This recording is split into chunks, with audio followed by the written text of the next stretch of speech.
दोस्तों, क्या सत्य को अनुभव करने के लिए, बुद्धत्व को प्राप्त करने के लिए किसी शास्त्र के अध्ययन की जरूरत होगी? ऐसे लोग जो शास्त्रों को पढ़ना तो दूर, उनका नाम तक नहीं जानते, तो क्या वे भी बुद्धत्व को प्राप्त कर सकते हैं? सत्य का अनुभव कर सकते हैं? जी हाँ दोस्तों, कर सकते हैं। आज की कहानी इसी पर आधारित है। दोस्तों, आपको एक काम करना होगा। कहानी को ध्यान से सुनकर अंत की 4 पंक्तियों के सार को समझना होगा। इससे पहले कि आप कहानी में खो जाए, वीडियो को लाइक करना ना भूलें और यदि आप चैनल पर नए हैं तो कृपया चैनल को सब्सक्राइब करना ना भूलें। तो सुनते हैं आज की कहानी। पुरानी चीन की एक घटना है। बहुत प्रसिद्ध है ये कहानी। पुराने चाइना में एक व्यक्ति रहता था जो संन्यास्त हो जाना चाहता था, बस खो जाना चाहता था। एक दिन वह अपने गुरु के पास गया। गुरु के सामने सन्यासी होने की इच्छा जाहिर करी। गुरु ने कहा, क्या तुम सच में सन्यासी हो जाना चाहते हो या बस सन्यासी दिखना चाहते हो? उस व्यक्ति ने कहा, जब सन्यासी होने ही आया हूँ तो दिखने के लिए क्या करूँगा? मैं तो सन्यासी ही होना चाहता हूँ। तो गुरु ने कहा, ठीक है, यह अपनी आखिरी मुलाकात है। अब तू दोबारा मेरे पास मत आना। जब ज़रूरत होगी तब मैं तेरे पास आ जाऊँगा। इस आश्रम में 500 लोग हैं जो सन्यासी बनने आए हैं। उन 500 लोगों के लिए तुम्हें चावल कूटने का काम करना होगा। गुरु की आज्ञा का पालन करते हुए उसने कार्य प्रारंभ किया और ऐसा कहा जाता है कि वह सन्यासी 12 वर्षों तक एक हल्के अंधेरे कमरे में चावल कूटने का काम करता रहा। वहाँ पर 500 सन्यासियों के लिए उस आश्रम में, और वह सबके लिए चावल कूटता ही रहा। सुबह से उठता और चावल कूटता रहता। रात में थक जाता तो वो सो जाता। 12 वर्ष बीत गए। वह दोबारा गुरु के पास कभी नहीं गया। उसने भरोसा कर लिया कि जब गुरु ने कह ही दिया तो ज़रूरत पड़ने पर वह खुद आ जाएंगे, तो बात खत्म ही हो गई। शुरुआत में तो उसके मन में कई तरह के विचार चलते रहे, लेकिन जब पूरे दिन जब चावल ही कूटना है तो विचार करके भी क्या फ़ायदा। धीरे धीरे उसके मन से विचार भी विदा होने लगे। वह सुबह उठने से लेकर रात सोने तक चावल ही कूटता रहता।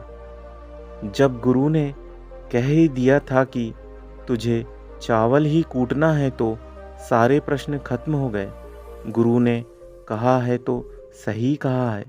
12 वर्ष तक चावल कूटते कूटते उसके मन में विचार आना ही बंद हो गए। मन एकदम शांत और खाली हो गया। ना कोई विचार, ना कोई इच्छा, ना कोई अड़चन, बस सीधा सा एक काम। सुबह उठना, चावल कूटते रहना, रात होती और वह सो जाता। पिछले 12 वर्षों से यही उसकी दिनचर्या बन चुकी थी। वह विचार मुक्त होकर बस अपना काम करता रहता। 12 साल बीत जाने के बाद गुरु ने घोषणा की कि मेरे जाने का समय आ चुका है। जो भी व्यक्ति मेरा उत्तराधिकारी बनना चाहता हो तो वो आज रात मेरे कमरे के बाहर 4 पंक्तियाँ दीवार पर लिख जाए, जिसमें जीवन का सत्य हो, जिसमें उसका और उसके विचारों का सत्य उजागर हो, लेकिन यह विचार उसके खुद के होने चाहिए और खुद का अनुभव होना चाहिए। यह घोषणा सुनकर सभी लोग डर गए, क्योंकि गुरु को कोई धोखा देना आसान ना था। शास्त्र तो सभी शिष्यों ने पढ़ रखे थे, लेकिन उन सभी शिष्यों में से जो सबसे बड़ा विद्वान शिष्य था। उसने साहस जुटाकर गुरु के कमरे की दीवार में उस रात 4 पंक्तियां लिख दी। उसने लिखा था कि मन एक दर्पण की तरह है जिस पर धूल जम जाती है। धूल को साफ कर दो तो धर्म उपलब्ध हो जाता है, और धूल को साफ कर दो तो सत्य का अनुभव आ जाता है। सुबह जब गुरु उठे तो उन्होंने देखा, और देखकर उन 4 लाइनों पर कहा कि किस मूर्ख ने मेरी दीवार खराब कर दी, उसे पकड़कर मेरे पास लाओ। पर वह विद्वान तो लिखकर रात में ही भाग गया था। वह डरा हुआ था क्योंकि यह पंक्तियां उसकी नहीं थी। उसने एक बड़े शास्त्र से इन पंक्तियों को चोरी किया था। इसमें उसका खुद का अनुभव ना था। शब्द अच्छे तो थे, लेकिन उनमें प्राण ना थे। वह जाते समय अपने मित्रों से कह गया था कि सुबह उठकर अगर गुरु कहे वह क्या बात लिखी है तो मुझे खबर कर देना, लेकिन यदि गुरु पढ़कर नाराज हो जाए तो मेरा पता मत बताना। सारा आश्रम चिंतित हुआ। इतने सुंदर वचन तो हैं, वचनों में क्या कमी। मन दर्पण की तरह ही तो है, जिसमें शब्दों की, विचारों की, अनुभवों की धूल जम जाती है। बस इतनी ही तो बात है। साफ कर दो दर्पण तो सत्य का प्रतिबिंब फिर बन जाता है। लोगों ने कहा, उस शिष्य ने बात ठीक ही तो कही थी, लेकिन गुरु जरूरत से ज़्यादा कठोर है। और अब देखते हैं गुरु इससे ऊंची बात और कहाँ से लेकर आएंगे। ऐसी ही बातें पूरे आश्रम में चल रही थी। पूरा आश्रम का माहौल गर्म था इस बात को लेकर कि गुरु इससे ऊंची बात कहाँ से लेकर आएंगे। ऐसी ही बात को कहते हुए उस आश्रम के 4 सन्यासी चावल कूटने वाले के पास से गुजर रहे थे। उसने भी उन चारों की बातें सुनी। उनकी बात सुनकर वह हंसने लगा। तो उनमें से एक ने कहा, तुम क्यों हंस रहे हो, क्या बात है? तो उसने कहा, गुरु ठीक ही तो कह रहे हैं, किस ना समझने लिखा है ये। यह सुनकर वह चारों सन्यासी चौंक गए और बोले, तू पिछले 12 वर्षों से चावल ही तो कूट रहा है, और हम सभी शास्त्रों को पढ़ पढ़ कर मर रहे हैं। तो अब तू बताएगा क्या सही है और क्या गलत है। उनमें से एक ने कहा, क्या तू लिख सकता है इससे बेहतर कोई विचार? उसने कहा, पिछले 12 वर्षों से मैं चावल कूटते कूटते लिखना तो भूल ही गया, मगर मैं बोल सकता हूँ अगर कोई लिख दे तो। लेकिन उत्तराधिकारी बनने की मेरी कोई इच्छा नहीं है।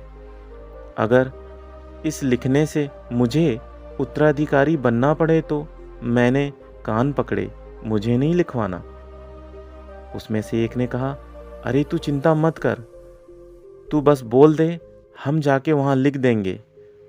तो उसने कहा, ठीक है। उसने लिखवाया कि जाओ वहाँ लिख दो। कैसा दर्पण, कैसी धूल, ना कोई दर्पण ना कोई धूल। जो इसे जान लेता है वह सत्य को उपलब्ध हो जाता है। आधी रात को गुरु ने जब इन वाक्यों को पढ़ा तो वह उस व्यक्ति के पास गया और कहा, यहाँ से तू अब भाग जा, वरना यह 500 लोग तुझे मार डालेंगे, और यह मेरा चोखा ले जा।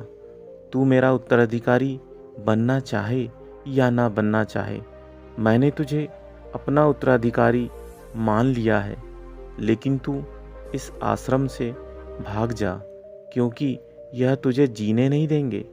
यह सब बर्दाश्त नहीं कर पाएंगे कि एक चावल कूटने वाला सत्य को कैसे उपलब्ध हो गया, आत्मज्ञान को कैसे उपलब्ध हो गया, और यह सब लोग शास्त्रों पर सर पीटते पीटते रह गए, इसलिए तू यहाँ से चला जा। यह कहानी यहीं पे समाप्त होती है दोस्तों। विचार की शून्यता के बारे में एक बार गौतम बुद्ध ने भी अपने एक शिष्य से कहा था कि जिस दिन तुम्हारे दिमाग से विचार उठना बंद हो जाएंगे, उस दिन तुम सत्य का अनुभव करोगे, तुम खुद को, इस ब्रह्मांड को समझ पाओगे, और यही बुद्धत्व प्राप्ति का पहला कदम है। मन के विचारों को शांत करने का तरीका जो बौद्ध ग्रंथों में बताया गया है वह है खुद के विचारों पर ध्यान देना। अंदर क्या चल रहा है, कैसे विचार उठ रहे हैं, इसका बड़े ही सावधानी से निरीक्षण करते रहना। पर इसका मतलब यह नहीं है कि अपने विचारों को दबाना, उन्हें रोकना शुरू कर देना। अगर आप ऐसा करेंगे तो विचारों के फैलाव की तीव्रता और बढ़ जाएगी। आपको बस अपने मन को देखना है। मन भटकेगा, बार बार भटकेगा। शुरुआत में आपको काफ़ी परेशानी आएगी और मन बार बार भटकेगा भी, लेकिन कुछ दिनों बाद आप देखेंगे कि अब आप काफ़ी लंबे समय तक अपने विचारों को ऑब्जर्व कर पा रहे हो। हर तरह के अच्छे बुरे विचार मन में आ रहे हैं और वह जा रहे हैं, लेकिन आप विचारों के साथ कोई छेड़खानी नहीं कर रहे हैं। धीरे धीरे आपके मन में विचारों के उठने की तीव्रता कम होती चली जाएगी, और अगर आप इस प्रक्रिया में और गहरे होते चले जाते हो तो आप पाएंगे कि आपके मन में विचार उठना ही बंद हो गए हैं। अब आप बीते हुए कल और आने वाले कल की चिंता नहीं करोगे। आप वर्तमान में जीने लगोगे और जो भी है इस समय आपके सामने है उस पर आपका ध्यान केंद्रित रहेगा। धन्यवाद दोस्तों।